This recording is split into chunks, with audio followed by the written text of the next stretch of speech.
So in this letter, we have again another important principle and practical instruction from Maurice Nicoll, the difference between observation and self-observation. And so I'll just very quickly introduce the material to come so that you can sort of put a placeholder in your mind for all the sections that we'll work through. He begins by talking about observation and self-observation very generally, the fact that observation is done by the senses.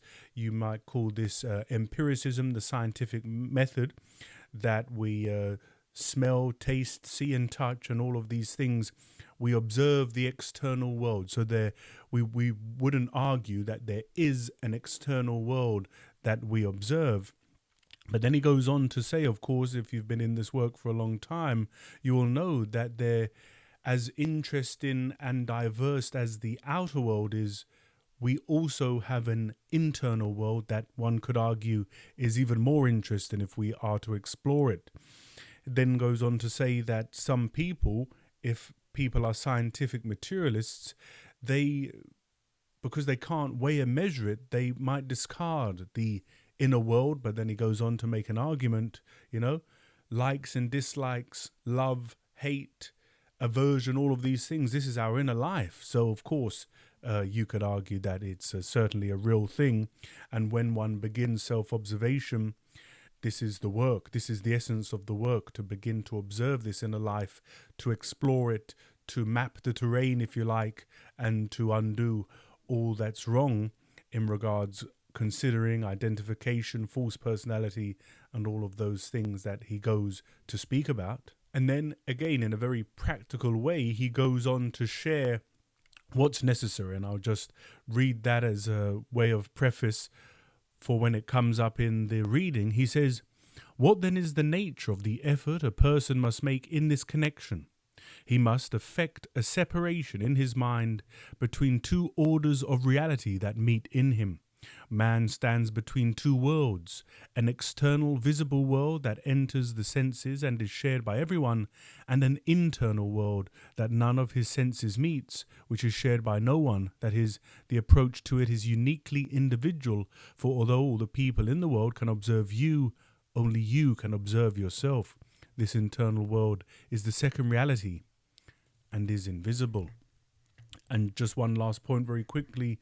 This is why in our internal world is made up of all of the impressions that we've ever experienced in our lives. So our upbringing, our education, the things that we've read, experienced, any traumas, any joys and ecstasies, that have really impressed upon the being. And this is why when you read a letter from Maurice Nicoll or a book like In Search of the Miraculous or any philosophical text or psychological book, everyone's inner world is different. And so everyone takes it in a different way, which is why Gurdjieff would say for exact understanding, an exact language is needed. And again, if you are familiar with In Search of the Miraculous, with the Commentaries, with Ouspensky's The Fourth Way, and of course Beelzebub's All and Everything series, you will have begun to form this language. You will have begun to learn this language. And so when I say a word like identification or self-observation, it will have a very distinct meaning from the work language. But that's enough for introduction. Let's get into the letter. The difference between observation and self-observation. To observe and to observe oneself are two different things. Both need attention. But in observation, the attention is directed outward through the senses. In self-observation, the attention is directed inwards, and there is no sense organ for this. This is one reason why self-observation is more difficult than observation. In modern science, only the observable is taken as real. Whatever cannot be a matter of observation by the senses, or by the senses aided by telescopes, microscopes, and other delicate optical, electrical, and chemical instruments, is discarded. It has been sometimes stated that one of the general aims of this work is to unite the science of the West with the wisdom of the East. Now, If we define the starting point of Western science on its practical side as the observable, how can we define the starting point of the work? We can define the starting point of the work as the self-observable. It begins on the practical side with self-observation. These two starting points lead in entirely different directions. A man may spend his whole life in observing the phenomenal world, the stars, atoms, cells, and so on. He may gain a great amount of this kind of knowledge, namely, knowledge of the external world, that is, of all that aspect of the universe that can be detected by the senses, aided or not. This is one kind of knowledge, and by means of it, changes can be made. The changes are in the external world. Outer, sense-experienced conditions may be improved. All sorts of facilities and conveniences and easier methods may be invented. All this knowledge, if it were used in the right way, could only be for the benefit of mankind by changing his external environment to his advantage. But this kind of knowledge of the external can only change the external. It cannot change a man in himself. The kind of knowledge that can change a man internally cannot be gained merely by means of observation.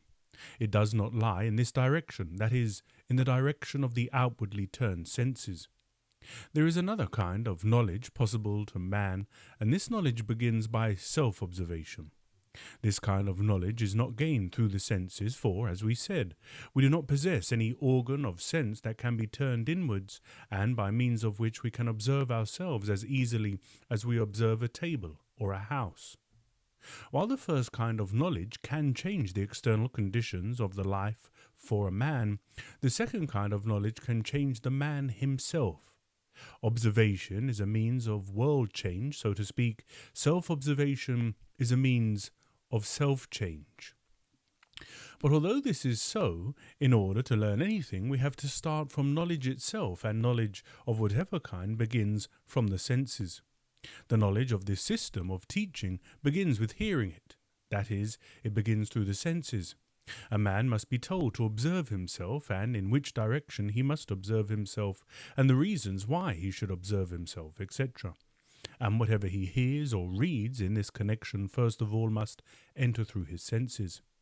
From this point of view, the kind of knowledge of which the work speaks begins from the plane of the observable, just as does the teaching of any science. A man must begin by giving external attention to the work. He must observe what is said, what he can read of it, and so on.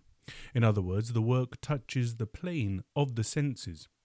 For this reason, it can very easily become mixed up with the kind of knowledge that can only come through the study of what the senses show, and, as it were, lie alongside it or become stifled by it. And unless a man has the power of distinguishing the nature or quality of the knowledge taught by this work and the knowledge taught by science, that is, unless he has magnetic centre in him which can differentiate the qualities of knowledge, this mixing up of two planes or orders of knowledge will produce a confusion in him. And this confusion will remain even though a person continues in the work, unless some effort is made to let the work pass on to where it belongs in himself. That is, he will judge of the work only by what he sees, by other people outside him, and so on. The work will remain, so to speak, on the level of the senses. What then is the nature of the effort a person must make in this connection?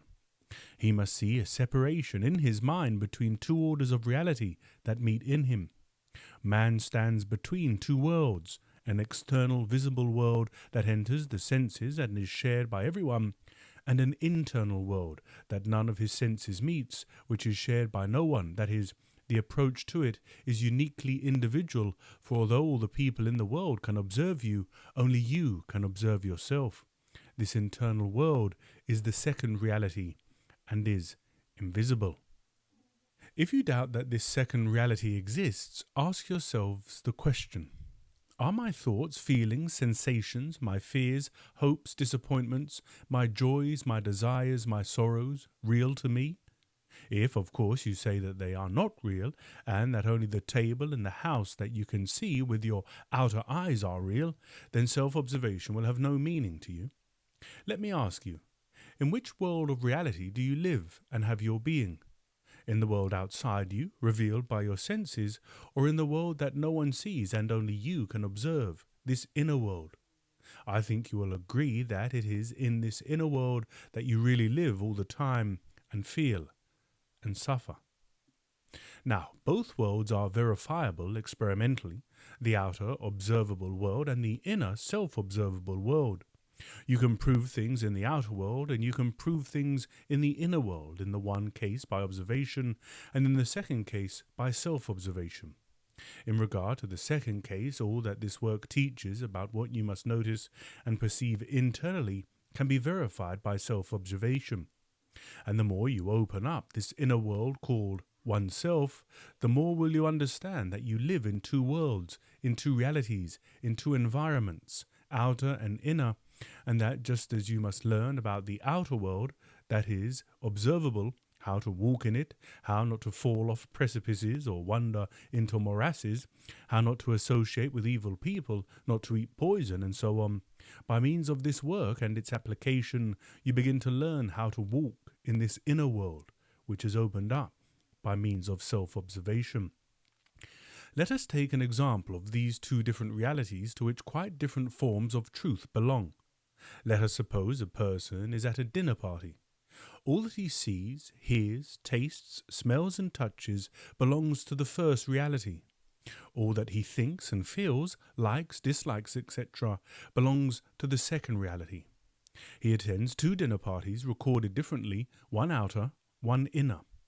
All our experiences are the same in this way. There is the outer experience and our inner reaction to it. Which is most real? Which record, in short, forms our personal lives, the outer or the inner reality? Is it true to say that it is the inner world? It is the inner world in which we rise and fall and in which we continually sway to and fro and are tossed about, in which we are infested by swarms of negative thoughts and moods, in which we lose everything and spoil everything, and in which we stagger about and fall without understanding even that there is an inner world in which we are living all the time. This inner world we can only get to know by self-observation. Then and only then can we begin to grasp that all our lives have been making an extraordinary mistake. All that we have taken as oneself really opens into a world. In this world we have first to learn how to see, and for the purpose light is necessary. It is by means of self-observation that this light is acquired. Added note. Let us represent the matter in the following diagram. Diagrams are useful because one can easily remember them and so they can act as a means of recalling ideas. So on the left side you have the external world, what you would call reality, the five senses, and you might see a fort. And the internal world, what you call yourself, the self-observing I, a church. As regards the internal world, what blocks our contact with it is all that this work teaches that we must struggle with, false personality and so on. All these wrong things in ourselves form, as it were, a thick cloud that prevent us from right contact with the influences reaching us from the internal world. When the work forms a definite point or organism in use, it begins to make a relation to the internal world. This I call a church for the moment. It is comparable to what we have to form towards outer life, namely what I call here a fort. This is added owing to the conversation that ensued after the above paper was read at the meeting on Saturday last at Birdlip. The most important thing to grasp is that we live in two different realities or worlds, one shown by the senses, the other revealed through work on oneself, through the purification of the emotions from false personality and the right ordering of the mind through the ideas of the work, so that relative thinking is made possible and a proper system of thought is built up.